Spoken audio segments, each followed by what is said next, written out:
ధవళవో నుండి దర్శనం అనే ఆధ్యాత్మికమైన టీవీ కార్యక్రమం చూస్తున్న మీ అందరికీ యేసుక్రీస్తు పరిశుద్ధ నామమున వందనము చెల్లిస్తున్నాం.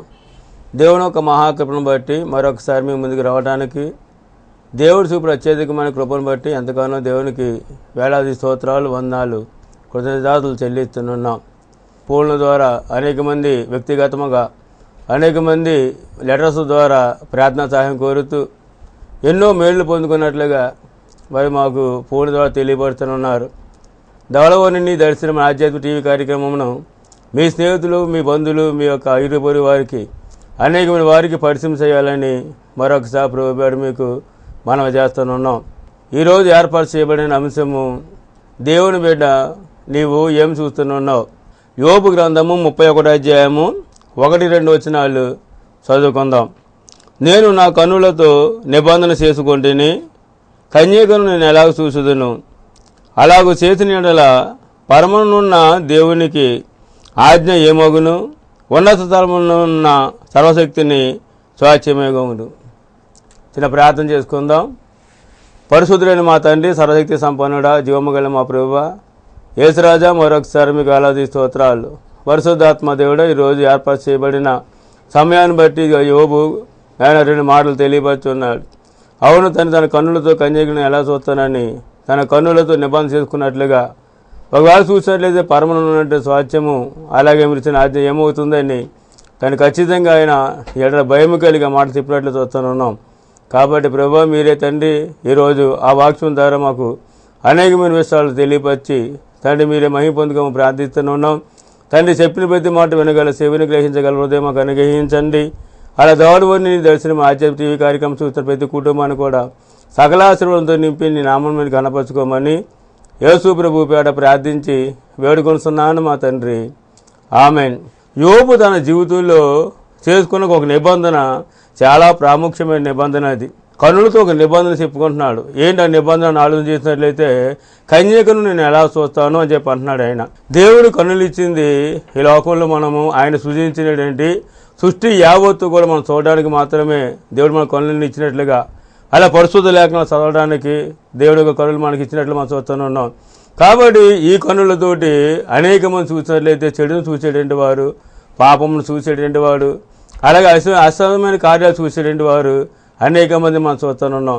కానీ ఇక్కడ యోబు అయితే కనుక నా కన్నులతో కన్యకను ఎలాగో చూస్తానని ఒక నిబంధన మాత్రం చేసుకున్నాడు. ఒకవేళ కానీ కన్యకను కానీ తన కళ్ళతో కానీ చూసినట్లయితే కనుక దేవుని యొక్క ఆజ్ఞ ఏమగును? చూడండి, పరమనున్న దేవుని యొక్క ఆజ్ఞ ఏమవుతుంది? స్త్రీ యొక్క విషయంలో ఏమాత్రం కూడా మరి మనం తప్పు చేయకున్నట్లుగా, స్త్రీ యొక్క సౌందర్యాన్ని పరిపూర్ణంగా చూడకుండా కన్ను తిప్పుకునే జీవితం మరి క్రైస్తవులు కావాలని దేవుడి యొక్క వాక్యం తెలియపడుతూనే పరమనున్న దేవుని ఆజ్ఞ ఏమగును అని చెప్పి ఒక మాట చెప్తున్నాడంటే, ఉన్నత స్థలమునున్న సర్వశక్తిని స్వాస్థ్యం ఏమగును. గమనించండి దేవుని పిల్లలారా, ఇక్కడ చాలా ప్రాముఖ్యమైన విషయాన్ని ఇక్కడ యోబు తెలియపడుతున్నాడు. పరమనున్న ఉన్నటువంటి దేవుని యొక్క ఆజ్ఞ ఏమవుతుంది? మరొక మాట చూసినట్లయితే ఉన్నత స్థలమునున్న మరి ఆ సర్వశక్తిమంతునికి స్వాస్థ్యము ఏమవుతుంది? ఇక్కడ స్వాస్థ్యం అనేటువంటి మాట చూస్తే ఉన్నతమైనటువంటి స్థలములో ఉన్నటువంటి సర్వశక్తిమంతుడి దేవుని యొక్క స్వాస్థ్యము ఏమవుతుంది? ఒకవేళ కానీ పరాయి స్త్రీని కానీ చూసినట్లయితే కనుక ఆ చూసిన చూపుని బట్టి హృదయంలో పాపము చెలరేగి, ఆ పాపము ద్వారా ఒకవేళ హృదయంలో కానీ ఆమె విషయంలో కానీ నేను చెడుగా ఆలోచన చేసినట్లయితే ఆ చెడు ఏం చేస్తుందంటే నా జీవితాన్ని ఆధ్యాత్మిక జీవితంలో భ్రష్టత్వం చేస్తుందని చెప్పేసి యోబు గ్రహించినట్లే మనం చూస్తున్నాం. అంటే పరమనున్న దేవుని దృష్టిలో తాను వేషధారిగా ఉన్నట్లుగాను, పరమనున్నటువంటి ఉన్నత స్థలంలో స్వాస్థ్యాన్ని పోగొట్టుకున్నట్లుగాను, అలా పరమనున్నటువంటి దేవుడి ఆజ్ఞను మరి అతిక్రమించినట్లుగాను, స్త్రీ యొక్క విషయంలోనే పాపము చేసినట్లయితే మరి ఇలాంటి గొప్ప ఆధ్యాత్మికమైనటువంటి దేవుడు ఇచ్చిన వనరులను సమస్తం కోల్పోతానని చెప్పేసి యోబు గుర్తించినట్లు చూస్తున్నాం. దేవుడు యొక్క స్వాస్థ్యము ఏమైనదో పేతురు రాసిన మొదటి పత్రిక 1వ అధ్యాయము 3-4 వచనాలు అపోస్తలుడు పేతురు ఒక మాట తెలియపరిచారు. మన ప్రభువుకు యేసుక్రీస్తు తండ్రి అయిన దేవుడు స్తుతింపబడును గాక. మృతుల నుండి యేసుక్రీస్తు తిరిగి లేచుడు వలన జీవముతో కూడిన నిరీక్షణ మనకు కలిగినట్లు, అనగా అక్షయమైనదిను నిర్మలమైనదిను వాడబానిదినైన స్వాస్థ్యం మనకు కలిగినట్లు ఆయన తన విశేష కనికరము చొప్పున మనలను మరలా జన్మింపజేశాను. దేవునికి స్తోత్రం. మరి ప్రభువు యేసుక్రీస్తు తండ్రి అయిన దేవుడు స్తుతించబడును గాక అని చెప్పి ఇక్కడ పేతురు మనకు తెలియబడుతున్నారు. పరలోకమందున ఉన్నత స్థలముల మీద మహిమా సింహాసనం మీద కూర్చున్నటువంటి దేవుడే మనకు మొట్టమొదటి స్వాస్థ్యమే ఉన్నారు అని పరలోక సంబంధమైన జీవితం జీవించడానికి పరలోక రాజ్యంలో దేవుడు మనకి ఇవ్వవలసిన అనేక మంది ఉన్నారు కాబట్టి అవన్నీ కూడా దేవుడు మనకి ఇచ్చేదే స్వాస్థ్యమే ఉన్నది. అంటే ఈ స్వాస్థ్యము పరలోక సంబంధమైనది కానీ భూ సంబంధమైనది కాదు. ఈ స్వాస్థ్యము చూసేట్లయితే కనుక నాశనమయ్యేది కాదు.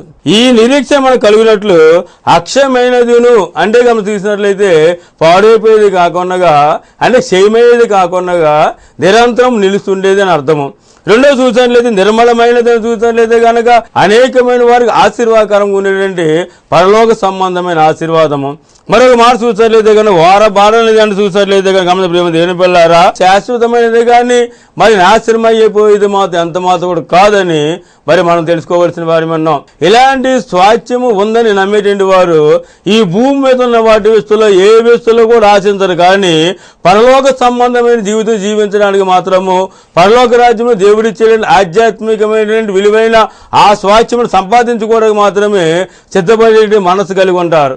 ఈ భూమి మీద ఉండేటువంటి మరి కళ్ళకు కనిపించేటువంటి స్త్రీల విషయంలో ఆసక్తి కలిగి ఆ స్త్రీతోటి మనం చూసలేదే కనుక స్త్రీ యొక్క వ్యామోహముతోటి వ్యభిచారం మనసు కలిగి వారి ఉండి ఎట్టి పరిస్థితుల్లో స్త్రీల విషయంలో ఆకర్షించబడి ఆమెతో పాపము చేయడానికి తన హృదయం ఎంత మాత్రం కూడా చూసినట్లయితే అది సిద్ధంగా లేదన్నట్లుగా ఇక్కడ చూసిన యోబు ఖచ్చితంగా తెలియబడుతూ ఉన్నాడు. మరి యోబు పర సంబంధమైన ఆశీర్వాద కొరకు మాత్రమే చూసాడు తప్ప భూ సంబంధమైన ఆశీర్వాద కొరకు మాత్రం చూడలేదు. ఏ స్త్రీ అయినా సరే ఒకవేళ తను చూసినట్లయితే కనుక మరి వేరే పురుషుడు తన భార్యను కూడతాడని చెప్పి అని అన్నాడు. అని ఇంత ఘోరమైన మాట ఎందుకు అక్కడ యోబు చెప్పాడు అని యోబు గ్రంథం 31 అధ్యాయంలో మనం చూసినట్లయితే తను యథార్థవంతుడు కాబట్టి తన కన్ను దృష్టి ఎప్పుడు పాపం వైపు చూడకుండగా స్త్రీల వైపు చూడకుండగా నిబంధనతో తను బహు జాగ్రత్తగా జీవించేవాడు కాబట్టి తన కన్నుల విషయంలో గమనించట్లేదు బహు జాగ్రత్తగా ఉండేవాడు కాబట్టి మరి ఆ నిబంధన బట్టి అతను ఏమన్నాడంటే నేను కానీ ఇలాంటివి కానీ ఒకవేళ పరమందు దేవుడి విషయంలో వేషధారి ఉన్నట్లయితే కనుక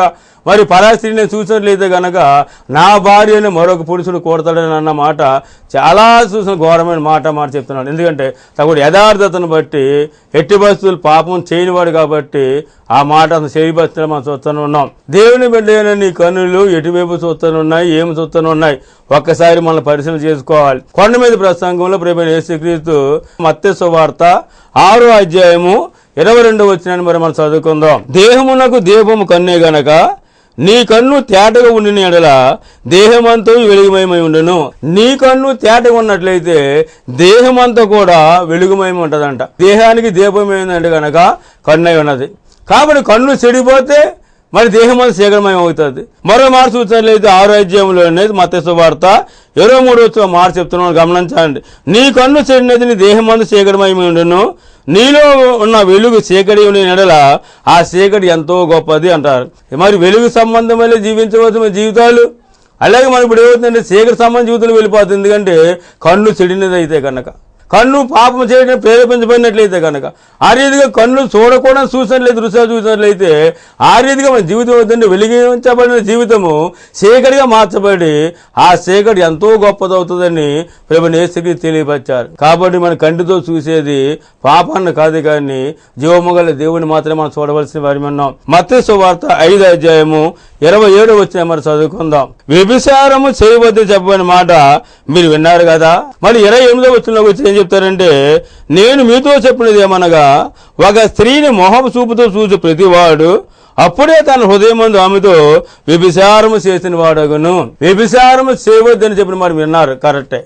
కానీ ఒక స్త్రీని మాత్రం మోహపు చూపు చూసేట కనుక ఆమెతోటి హృదయంలోనే పాపము అనగా వ్యభిచారము చేసినట్లు ఉంటుందని యేసుప్రభువు వారు చెప్పినట్లు మనం చూస్తున్నాం. ఎవరైనా అందంగా ఆకర్షించబడిన ఒక వ్యక్తి మనకు కనిపిస్తే అనగా స్త్రీ కానీ పురుషుడు కానీ మనకు కనిపించినట్లయితే స్త్రీని పైనుంచి కింద వరకు చూసే పురుషులు ఉన్నారు, అలా పురుషులను పైనుంచి కింద వరకు చూసేటువంటి స్త్రీలు కూడా ఉన్నారు. ఇది ఏం చేద్దాం, పైనుంచి కింద వరకు చూసి ఆ వ్యక్తి వస్తువులో మోహపు చూపు కలిగిన వాడు ఉండి అప్పుడే హృదయం చూసినట్లయితే ఆ వ్యక్తితో శరీరంగా కాకుండా మరి హృదయంలోని పాపము చేసే స్వభావం అనగా వ్యభిచారం అనే తలంపుతో వారు ఉండేటట్లుగా ఉంటారు అని చెప్పేసి యేసుప్రభువు వారు ఖచ్చితంగా తెలియపరిచారు. ఆదికాండము 39:6 మనం చూసినట్లయితే అతడు తనకు కలిగినదంతా యోసేపు చేతికి అప్పగించి తాను ఆహారం తినడు తప్ప తనకేమి ఉన్నదో ఏమీ లేదు విచారించిన వాడు కాదు. యోసేపు రూపవంతుడును సుందరుడునై ఉండెను. యోసేపు ఎక్కడ ఉన్నాడు అని చూస్తే పొతిఫారు ఇంట్లో ఉన్నాడు. పొతిఫారు చూసినట్లయితే సమస్తం కూడా యోసేపు చేతికి అప్పగించాడు. ఆహారం తినడం తప్ప తనకి ఏమున్నదో ఏమి లేదో కూడా విచారించినటువంటి వాడు మాత్రం కాదు పొతిఫారు. యోసేపు ఎటువంటి వాడు అని చూస్తే గనక రూపవంతుడును సుందరుడునై ఉన్నాడంట. ఈ కంటికి ఆకర్షించబడే పరిస్థితిలో యోసేపు అందం ఉన్నప్పుడు అప్పుడు 7వ వచనం చూసేప్పటికి ఏం చెప్తుందంటే గమనించండి. అటు తర్వాత అతని యజమానుని భార్య యోసేపు మీద కన్ను వేసి తనతో శయనించమని చెప్పాను. యజమాని భార్య అంటే ఎవరంటే పొతిఫారు భార్య అనమాట. సౌందర్యవంతుడును అలాగే రూపవంతుడైన యోసేపుని చూసేటప్పటికి ఆమె హృదయంలో ఎలా ఉందంటే గనక అతనితో పాపం చేయాలని ఒక ఆశ ఆమె కలిగింది. అందముగా ఉన్నటువంటి యోసేపు మీద ఎవరు కన్ను పడ్డాది ఇక్కడ చూసినట్లయితే పొతిఫారు యొక్క భార్య యొక్క కన్ను యోసేపు మీద పడ్డాది. మోహపు చూపు అనగా తన ఇంటిలో పనిచేసిన యోసేపు మీద పొతిఫారు యొక్క భార్య మోహపు చూపు కలిగి ఉన్నది. హృదయంలో అతనితో వ్యభిచారం చేసిన తలంచేది, కానీ అలా కాదు, కానీ శారీరకంగా మరి కలుసుకోవాలని ఉద్దేశంతో యోసేపు అంటుంది కాదు, అయ్యా నువ్వు నా దగ్గరికి రా, వచ్చి నాతో నువ్వు పాపం చేయమని చెప్పడం జరిగింది. అక్కడ ప్రభువైన యేసుక్రీస్తు చూసినట్లయితే కనుక మోహపు చూపు చూస్తేనే నువ్వు గమనించట్లయితే కానీ హృదయం వ్యభిచారం చేసినట్టు ఉంటుంది అని ఆయన చెప్తుంటే, ఇక డైరెక్ట్ గా ఒక స్త్రీ ఏం చేస్తుందంటే కనుక ఒక పురుషుడు ఒక విషయంలో తన అందానికి ఆకర్షించబడి ఆ వ్యక్తిని పిలిచి అయ్యా నువ్వు నాతో వచ్చి పాపం చెయ్యి అని చెప్పాను. కానీ గమనించారు దేవుని పిల్లలు యోసేపు ఎటువంటి వాడంటే సాధారణమైన మనుషుడు కాదు. అతనికి ఏంటంటే అందం ఉండొచ్చేమో కానీ ఉదయం కూడా సౌందర్యం కలిగి ఉన్నదని గుర్తించవలసిన వారు ఉన్నాం. ఏ విషయం వల్లనంటే ఆత్మ సంబంధమైన సౌందర్యంతో యోసేపు ఉన్నాడు కాబట్టి ఆ యోసేపు ఏం చేసి తెలుసా, ఆమె కోరినప్పుడు ఇంట్లో ఎవరూ లేరు, వాళ్ళిద్దరు మాత్రం ఉన్నారు, కానీ అయినప్పటికీ కూడా అతను ఏ మాత్రం కూడా పాపం చేయడానికి ప్రేరేపించబడకుండా ఆమెను విడిచిపెట్టి వెళ్ళిపోయినట్లే మరి మనము చూస్తున్నాం. ఎందుకు వెళ్ళిపోయాడు అని చూసినట్లయితే యోసేపు దేవునికి భయపడేటువంటి వాడు. అతను కన్నుతో ఆమెను చూసేవాడు, కానీ ఎట్టి పరిస్థితులు ఆ విధంగా అతని ఎత్తు భావించలేదు. కంటితో చూసినప్పుడు హృదయంలో పాపము చెలరేగినప్పుడు ఆ పాపం మనం ఏం చేస్తుంది తెలుసా, పాపం వచ్చే జీవితం మన్నాకి నడిపిస్తుంది. కాబట్టి మనము చూసే చూపు ఎటువంటిది అన్నది, దేవుని బిడ్డ నువ్వు చూసే చూపు ఎటువంటిది అన్నది, నువ్వు దేవుడు చూస్తున్నావా లోకంలో మనుషుల వైపు చూసి నీ హృదయాన్ని పాడు చేసుకుంటున్నావా? మత్తయి సువార్త 5:29 మనం చదువుకుందాం. నీ కుడికన్ను నిన్ను అభ్యంతరపరిచిన ఎడల దాన్ని పెరికి నీ యొద్ద నుండి పారివేయము. నీ దేహమంతు నరకములో పడవేయబడకుండా నీ అవయములో ఒకటి నశించుటకు నీకు ప్రయోజనకరము కదా. నీ కన్ను కానీ ఏ స్త్రీ విషయంలో అయినా సరే, ఏదైనా చెడు చోటు విషయంలో కానీ, ఏదైనా చూడకుండా దృశ్యాలు చూడడానికి కానీ నీ కన్ను కానీ ప్రేరేపించబడినట్లయితే ఇక్కడి నుంచి నీ కన్ను నీవు తిప్పుకోమని ఆయన చెప్తున్నాడు. చెడుని మాత్రం నువ్వు చూడకుండా నీ కన్ను తిప్పుకోవడం అది నీకు ప్రయోజనకరము. కన్యకని చూసే పరిస్థితి అది మాత్రం ఉండదు. అలా పరా స్త్రీ విషయంలో బహు జాగ్రత్త కలిగి ఉంటానని ఆయన ఓ నిబంధన చేసుకున్నాడు యోబు. పరిశుద్ధ గ్రంథంలోని కొంతమంది భక్తులు ఉన్నారు. ఆ భక్తులు ఎటువంటి వారు అంటే కనుక చాలా ఆత్మీయపబడిన భక్తులే ఉన్నారు. కానీ అటువంటి వాళ్ళు ఏం చేశారంటే చూడకూడని దృశ్యాలను చూసి ఆత్మ సంబంధ జీవితంలో భ్రష్టులైపోయారు. మొట్టమొదటి మనం చూసినట్లయితే కనుక అవ్వ చూసిన చూడకూడని కాయను చూసి పండును చూసి ఆమె తినడానికి ప్రయత్నం చేసిన మార్మి చూపిస్తాను. ఆదికాండము 3:6 మనం చదువుకుందాం. స్త్రీ ఆ వృక్షమును ఆహారమునకు మంచిదియును కన్నులకు అందమైనది వివేకమిచ్చు రమ్యమైనది చూసినప్పుడు ఆమె దాని ఫలములలో కొన్ని తీసుకొని తిని తనతో పాటు తన భర్తకుని ఇచ్చాను, అతడు కూడా తినేను. మంచి చెడు తెలివి ఇచ్చిన వృక్షఫలాలను తినవద్దు అని చెప్పేసి దేవుడే స్పష్టంగా ఏం చెప్పాడంటే ఆదాముకు అవగా తెలియపరిచారు. అనే పరిస్థితుల్లో ఆదాము కావు తెలియపరిచిన దేవుడి యొక్క మాటను అతిక్రమించి ఫలాలు కొన్ని తీసుకొని తను తిన్నది, అలాగే అవ్వ తిన్నది. తర్వాత చూసినట్లయితే భర్త కూడా ఇవ్వడం జరిగింది. దేవుడు చేతులు చెప్పిన పని మరి విశ్వాసులకు చాలా చక్కగా అనిపిస్తుంది. సినిమాలు చూడొద్దయ్యా అంటే ఆ సినిమాలు చూస్తుంటారు. టీవీలో సీరియల్స్ చూడొద్దయ్యానంటే ఆ సీరియల్స్ చూస్తుంటారు. అసభ్యకరమైన దృశ్యాలను, అసభ్యకరమైన పోస్టర్స్లను, అసభ్యకరమైన మ్యాగజైన్స్ను మీరు చూడవద్దని దైవజనులు చెప్తుంటే అవి వారి కంటికి ఎలా ఉన్నాయంటే చాలా రమ్యముగా, చాలా అందంగా కనిపిస్తాయి. కాబట్టి అయ్యే మేము చూస్తాము, అవి చూసి మేము తృప్తి పొందుతాము అనేటువంటి యవనస్తులు కూడా దినాల్లో అనేక మంది చూస్తున్నాం, విశ్వాసులు చూస్తున్నాము. అలాగే దేవుని మీద విశ్వాసం ఉంచి బలమైన ఆత్మకైన వారు కూడా అలాగే ఈ రోజుల్లోని సిద్ధపడుతున్నట్లు చూస్తున్నాం. ఆ స్త్రీ చూసి ఏం చేస్తుందంటే తినడం వలన వారి ఆత్మీయమైన నేత్రాలు అందరితో కలా చేయబడి ఏం చేస్తే తెలుసా, వారు దేవుడికి సన్నిధి దూరం అయిపోయినట్లు చూస్తున్నాం. దేవుడు ఏదైతే చేయమని చేసినట్లయితే ఆశీర్వదించబడతాము. దేవుడు ఏదైతే చేయొద్దంటే అది మనం చేస్తే గనక శపించబడతాం. ఆశీర్వాదం శాపం కూడా దేవుడు మన చేతిలో పెట్టాడు. కానీ దేవుడు మనం పిలిచింది ఎందుకో తెలుసా, ఆశీర్వాదాన్ని వారసులవడం మాత్రం దేవుడు మనం పిలిచారు.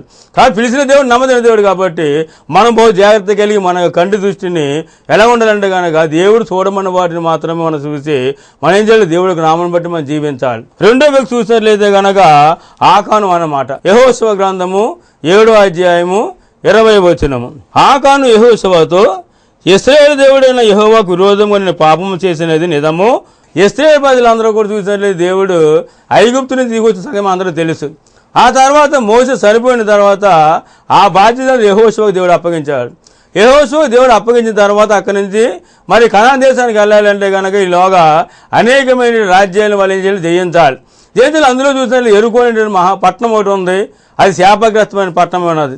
కాబట్టి ఆ పట్టణాన్ని మీరు స్వాధీనపరచుకోమని దేవుడు తెలియపరిచి వారు కొన్ని నిబంధనలు ఇచ్చారు. ఏంటంటే కనుక ఆ పట్టణం శాపగ్రస్తమైన పట్టణం కాబట్టి ఎట్టి పరిస్థితుల్లో కూడా ఆ పట్టణం ఉన్నదని ఏ వస్తువు కానీ, వస్త్రాలు కానీ, బంగారం కానీ, వెన్నెని కానీ ఏది కూడా మీరు తీసుకోకుండా మరి దాని మాత్రం విడిచిపెట్టేసి మీరు వెళ్ళిపోండి అని చెప్పేసి సర్వసృష్టిగా దేవుడు వారికి నిబంధన ఇచ్చాడు. ఆయన ఆకారం ఏం చేస్తుందో తెలుసా, కొన్ని వస్త్రాలు, బంగారు, వెన్నెని తీసుకుని దాచుకొని ఉన్నాడు. దాని నిమిత్తం ఏం చేశారంటే యెరికోను జయించిన ఇశ్రాయేలు ప్రజలు ఆయన చిన్న పురాన్ని వాళ్ళు జయించలేకపోయారు.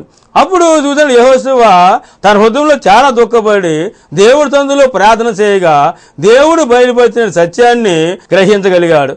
నేను చెప్పిన ఆజ్ఞను అతిక్రమించి పాపం చేయటం వలన మీరు హాయి పట్టణాన్ని మీరు జయించలేకపోయారు. ఒక వ్యక్తి చేస్తున్న తప్పు అని చెప్పేసి దేవుడు బయలుపరిచినప్పుడు ఆ వ్యక్తి పేరును కూడా చూసినట్లయితే దేవుడు బయలుపరిచారు. యెహోషువ అడుగుతున్న సమయంలో యెహోషువ చెప్పిన సమాధానమే ఈ 7వ అధ్యాయం 20వ వచనం మనం చదువుకొని ఉన్నాం. ఇశ్రాయేలు దేవుడైన యెహోవాకు విరోధంగా నేను పాపము చేసినది నిజము. చెప్పినది మాట నేను అతిక్రమించాను అనగా దేవుడి ఆజ్ఞను నేను అతిక్రమించి నేను చేసిన పాపము అది నిజం అని చెప్పేసి ఆకాను ఒప్పుకున్నాడు. 21వ వచనం చూడండి, ఏ తప్పు చేశాడు.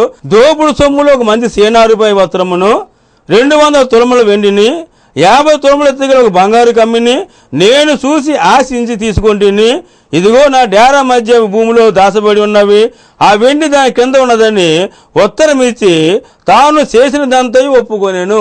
ఇదిగో సేనారు పై వస్త్రము తీశాను, 200 తులముల వెండిని దొంగిలించాను, 50 తులముల ఎత్తుగల బంగారం కమ్మిని నేను చూశాను, ఆశించాను, వాటిని తీసుకొని నా డేరాలో వాటిని పాతి పెట్టాను అని చెప్పి అంటున్నాడు. చూసారా, దేవుడు చేయొద్దని పనిని చేయడం వలన తన జీవితానికే కాదు తన కుటుంబాన్ని అంతా కూడా భయంకరమైన శాపాన్ని కొని తెచ్చుకున్నాడు అండి ఈ ఆకాను. 24వ వచనంలో మనం చూసినట్లయితే గనక తరువాత యెహోషువ ఇశ్రాయేలు అందరూ జెరహు కుమారుడైన ఆకానును, ఆ వెండిని, ఆ వస్త్రము, ఆ బంగారు కమ్మిని, ఆకాను కుమారులను, కుమార్తెలు, ఎద్దులను, గాడిదలను, మందను, డేరాను వాడిని కలిగిన సమస్తమును పట్టుకొని ఆకారు లోయలోనికి తీసుకొని వచ్చిరి. అప్పుడు యెహోషువ, నీవేళ మమ్మల్ని బాధపరిచితివి, నేను యెహోవా నిన్ను బాధ పరుచున్నానగా ఇశ్రాయేలందరూ వారిని రాళ్లతో సావగొట్టిరి. దేవుడు ఉద్దేశ ప్రకారం దొంగతనం చేస్తే రాళ్లతో కూడా చంపేయాలి. ఆకాను తన కుటుంబాన్ని అందరినీ కూడా రాళ్లతో కూడా చంపేశారు. మరి 26వ వచనంలో చూసినట్లయితే వారిని రాళ్లతో కొట్టిన తర్వాత అగ్ని చేత కాల్చి వారి మీద రాళ్లను పెద్ద కుప్పగా వేసిరి. రాళ్లతో కొట్టి చంపడమే కాదు కానీ అగ్ని చేత కాల్చివేయబడ్డారు. చూడకూడని దృశ్యాలు చూస్తే మానవ జీవితాలు ఎంతేనండి. ఆకాను చేయకూడని పని చేశాడు దేవుని దృష్టిలో. తను చేసిన పాపము భయంకర శాపంగా మార్చబడి రాళ్ళతో కొట్టబడి అగ్ని చేత కాల్చివేయబడ్డారు. దేవుని బిడ్డగా ఉండి నువ్వు ఏం చూస్తున్నావు, చూడకూడని దృశ్యాలు చూసి నీ కుటుంబానికి నీ కూడా శాపం కొని తెచ్చుకుంటున్నావేమో. బహు జాగ్రత్త కలిగి ఉండమని దేవుడు మరొకసారి మీకు తెలియపడుతున్నారు. 3వ వ్యక్తి ఎవరంటే దావీదు అనమాట. సమూయేలు 2వ గ్రంథము 11వ అధ్యాయము 2వ వచనం మనం చదువుకుందాం. ఒకనొక దినమున పొద్దుగుంకు వేళ దావీదు పడగ మీద నుండి లేచి రాజనగరి మీద నడుచుచు పై నుండి చూస్తుండగా స్నానము చేయ ఒక స్త్రీ కనబడేను.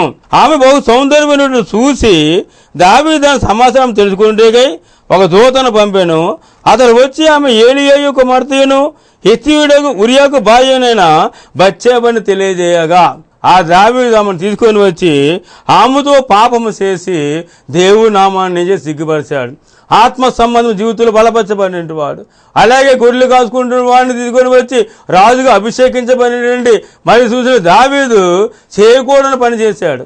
అభం శుభం తెలియని ఒక వ్యక్తి యొక్క భార్యను అమానుషంగా పాపం చేసి ఆమెను పాడు చేసి ఆమెను తర్వాత చూసిన తన భర్తను చంపడానికి ప్రేరేపించబడి చూసారు. అంత ఘోరమైన పని చేసినప్పుడు ఆమె సౌందర్యముగా అంటే అందముగా ఉందని చూసి హృదయంలో పాపము చెలరేగి ఆ పాపము చేయడానికి ప్రేరేపించబడి తన రాజరికాన్ని పక్కన పెట్టేసి తనకున్న ఆత్మ సంబంధమైన జీవితం పక్కన పెట్టేసి జీవమగలు దేవునితో సహవాసం చేయకుండా తన్ను తాను చూసినట్లయితే కనుక పాపానికి అంకితం అయిపోయాడు.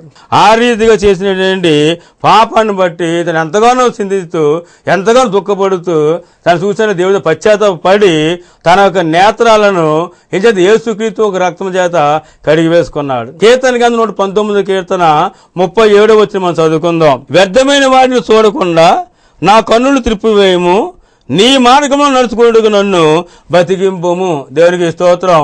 కన్నులతో చూసి పాపము హృదయం ప్రేరేపించబడి ఆ పాపం మనకు వ్యభిచారమైన పాపం చేసిన తర్వాత తన జీవితం నాశనం అయిపోతే అనేది పశ్చాత్తాపడి తిరిగి తన జీవితాన్ని పునరుద్ధరించబడి చేసుకొని యథాప దేవుడితో మనం ప్రార్థించండి. అయ్యా, వ్యర్థమైన వాటిని చూడకుండా కన్నులను నీవు త్రిప్పివేయి అని చెప్పి నీ మార్గములు నడుచుటకు నన్ను బ్రతికించు. పాపం జీవితం మరణం కాబట్టి ఆ మరణం నుండి నన్ను విడిపింపజేసి తిరిగి నన్ను బ్రతికించాయని చెప్పి అడుగుతున్నాడు. కీర్తన గ్రంథం 19వ కీర్తన 18వ వచనం ఏం చెప్తాడో తెలుసా?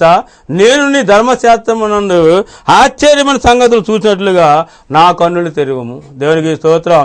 కాబట్టి తన కన్నులతో చేసిన పాపము అని కన్నులతో చూసిన దృశ్యాన్ని చూసిన తన హృదయంలో ఆలోచన చేసిన పాపం చేసిన వలన ఎంత నష్టపడిపోయాడు గుర్తించిన దావీదు తిరిగి తన జీవితం పునరుద్ధరణ చేసుకొని మరి యథాప్రకారం సర్వసృష్టిగా దేవుని ఆయన ఆరాధిస్తూ దేవుని యొక్క నామం కనపరిచిన పరిస్థితి మనకు కలుగుతూనే ఉంది.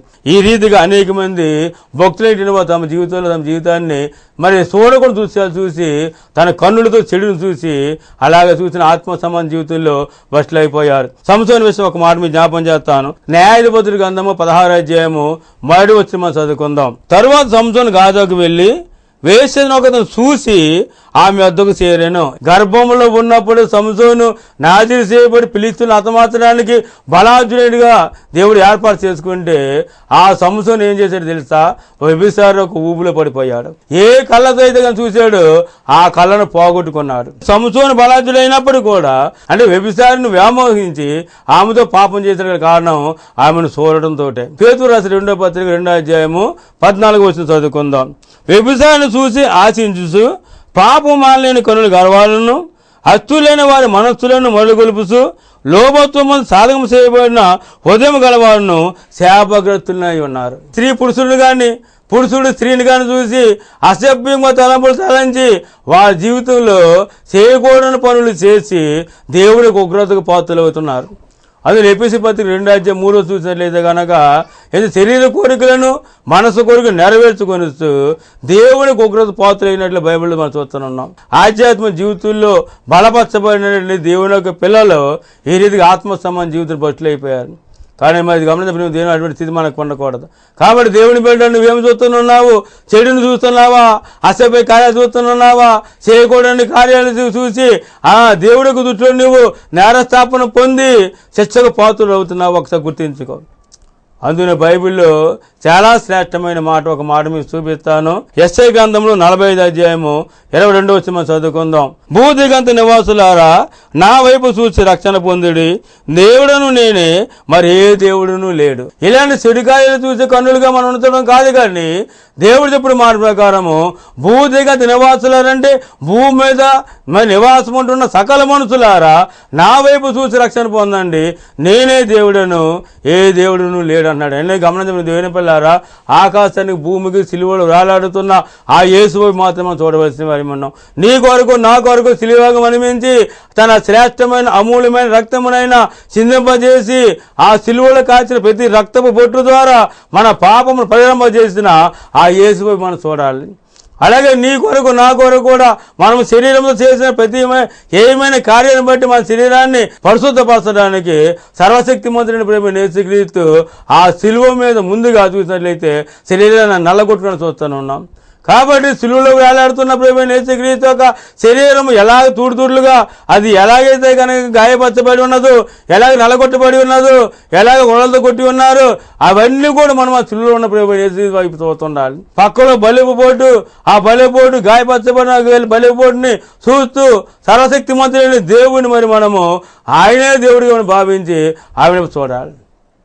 ఈ లోకంలో ఉన్న పాపం వైపు కాదు, ఈ లోకంలో నుండి మన నాశనం చేసేటండి స్త్రీల వైపు కాదు, అలాగే పురుషుల వైపు కాదు, మన జీవితాన్ని ఆత్మీయ జీవితంలో భ్రష్టత్వం చేసేటండి పాపం వైపు చూసి మనం మోసపోవడం కాదు, కానీ నీ కొరకు నా కొరకు ప్రాణపెట్టిన ఆ సిలువలు వేలాడుతున్న యేసు వైపు చూడాలి. అప్పుడే నీ జీవితం రక్షించబడుతుంది, అప్పుడే నువ్వు నిత్య జీవం పొందుకోగలవు, అప్పుడే జీవము కలిసి దేవుడితో సహవాసం చేయగలవు, అప్పుడే జీవాధిపతిని దేవుడితో కూడా కలిసి జీవించి అనేకమైన వరకు ఆశీర్వాదకరంగా నీ జీవితాన్ని మార్చుకోగలవు, నిత్య జీవానికి వారసులుగా కూడా మార్చబడగలవు. మరి ఆత్మీయమైన నేత్రాన్ని అందతంగా చేసుకొని మన జీవితం వ్యర్థపరుచుకోవడం కాదు, కానీ జీవము గల దేవుని మనం చూసే కాలం అంతా కూడా ఏ పాపము జోలికి మనం వెళ్ళము, ఆధ్యాత్మిక జీవితంలో మనం బలపరచబడతాము, జీవము గల దేవునితో కలిసి మనం జీవిస్తాము. అటువంటి కృప కలిగేలాగా మనం ప్రార్థన చేసుకుందాం. పరిశుద్ధులైన మా తండ్రి, సర్వశక్తి సంపన్నుడా, జీవము కలిగిన మా ప్రభువా, మరొకసారి మీకు వందనాలు ప్రభా. ఈరోజు మీరు మాతో మాట్లాడినది మీకు వేలాది స్తోత్రాలు. యోబు తన కన్నులతో నిబంధన చేసుకున్నాడు అయ్యా. అవును, కన్యకుని ఎలా చూస్తానని చెప్పి అన్నాడు. అవును ప్రభా, ఒకవేళ అలా చూసినట్లయితే కనుక స్థలంలో స్వాస్థ్యం విషయంలో కానీ పరలోక మందు నుండి మీ యొక్క ఆజ్ఞలు కానీ తిరస్కరించినట్లు ఉంటుందని, అలాంటప్పుడు చూస్తే నిజంగా ఒక స్త్రీ యొక్క విషయంలో తప్పు చేసినట్లయితే కనుక తన భార్యను మరొక పురుషుడు కోతాడని చెప్పిన మాట చాలా ఘోరంగా ఉందయ్యా. నిజం కాదు, యథార్థవంతుడు కాబట్టి యోబు ప్రభా, నమ్మకస్తుడు కాబట్టి ప్రభా మాట ఆ రీతిగా ధైర్యం అనగలిగాడు అయ్యా. అటువంటి జీవితం మాకు కావాలి తండ్రి. చెడు దృశ్యాలు చూడకుండగా పాపపు తండ్రి నిర్ణయం వాడి ఆలోచన వాళ్ళు రాకున్నట్లుగా, మోహపు చూపనేది ఏమాత్రం వాళ్ళు లేకున్నట్లుగా పరిశుద్ధులైన దేవుడైన మీ వైపు చూసి దృష్టి వాళ్ళకి అనుగ్రహించబడును కాక. జీవాధిపతి అయిన దేవుడు మీరు మాకు ఈరోజు నేర్పించిన ప్రతి మాట కూడా మా హృదయాలు భద్రపరిచి నీ నామను గణపరచడానికి మమ్మల్ని సిద్ధపరచండి. అలాగే ఆయన ఇదిగో ప్రభు దాని తెలిసిన ఆధ్యాత్మికమైన టీవీ కార్యక్రమం చూసి ప్రతి కుటుంబానికి మీరు దీవించి ఆస్వాదించి సకలాశ్రులతో నింపి మీ నామాన్ని మీరు ఘనపరచుకోమని అయ్యో తండ్రి ఆది సాయం చేసిన ప్రతి కుటుంబాన్ని కూడా మీరే ఆశీర్వదించి మీరే మహిమ పొందుకోమని ప్రార్థిస్తున్నాం. గొప్ప దేవుడి వేడి మీకు అర్పిస్తామని మీరు అంగీకరించమని యేసు ప్రభు పేడ ప్రార్థించి వేడుకొనుస్తున్నాను మా తండ్రి, ఆమెన్. మన తండ్రి అయిన దేవుని యొక్క ప్రేమయు ప్రభు యేసుక్రీస్తు వారి యొక్క కృపయు పరిశుద్ధాత్మక అన్యోన్య సహవాసము మాదిరన్న ఇప్పుడు ఎల్లప్పుడు మనకి ఆయన బిడ్డలకు ఈ సమయంలో దళవని తెలిసిన మాధ్యమ టీవీ కార్యక్రమం చూస్తున్న ప్రతి కుటుంబానికి సకల ఆశీర్వాదంతో నింపబడును గాక. Amen, amen, amen. అందరూ కొందాళ్ళు దేవుడి మీద దీవించను గాక. ఎంతవరకు మీరు వినిన దేవుని వాక్యము మీ ఆత్మీయమైన జీవితాలకు ఆశీర్వాదం ఉన్నట్లయితే, ఒకటి చూసినట్లు మీ లెటర్స్ ద్వారా మీరు కానీ ప్రార్థన సాయం కోరినట్లయితే మా ప్రార్థన పొందవారు మీ కొరకు ప్రత్యేక ప్రార్థన చేస్తారు. రెండవ చూసినట్లయితే కానీ వ్యక్తిగతంగా మరి ఒకవేళ కానీ మీకు ఏదైనా సమస్యలు ఉండి కానీ వాటిని విడిపించబడాలి, లేకపోతే కనుక మీరు మమ్మల్ని పిలిస్తే కనుక మీ గృహాల దగ్గర మేము వచ్చి వ్యక్తిగతంగా మీ మీద చేతుల నుంచి మేము ప్రార్థన చేస్తాం. మూడో చూసిన ఫోన్ ద్వారా మీరు కానీ ప్రార్థన కోరినట్లయితే నేను మీకు కొరకు ప్రార్థన ఫోన్లోనే ప్రార్థన చేసి మనం చేస్తానుంటాం. ఈ టీవీ కార్యక్రమానికి ఆర్థిక సహాయము చేసేటువంటి వారు మీరు సంప్రదించండి. టీవీ పరిచయకు ఆశీర్వాదకరంగా మార్చబడడానికి మీ సేవతనివ్వాలని ప్రభుపేట మనం చేస్తున్నాము. ఆ అడ్రస్ రెవరెండ్ తేడా రఘు, యేసుక్రీస్తు ప్రార్థనా మందిరము, సాంసూరపేట 3వ వీధి, తుమ్మలావ, రాజమండ్రి. మా సెల్ నంబర్ 8019214735 మరియు 8142599827.